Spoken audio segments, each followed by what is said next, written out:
नमस्कार।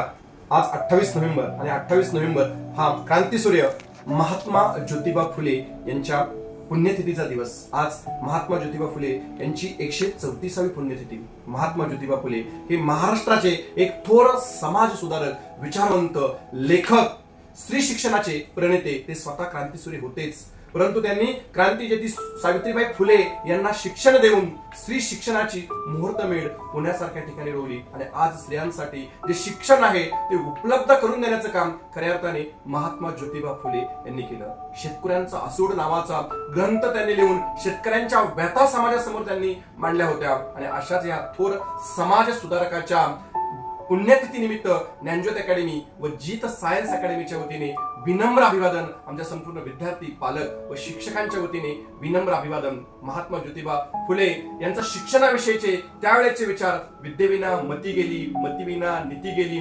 नीतीविना गती गेली, गतीविना वित्त गेले, वित्ताविना शूद्र खचले आणि इतके अनर्थ एका अविद्येने केले। त्या काळात महात्मा ज्योतिबा फुले यांनी शिक्षणाचं महत्व समाजाला या काव्य पंक्तीतनं पटवून दिलं होतं। शिक्षण किती महत्वाचं आहे हे समजावून सांगितलं होतं। म्हणून अशा एका थोर शिक्षण सुधारकास देखील, शिक्षणच्या प्रेरणेतच देखील आपल्या अकॅडमीच्या वतीने पुण्यतिथीच्या निमित्ताने मनपूर्वक विनम्र अभिवादन। धन्यवाद।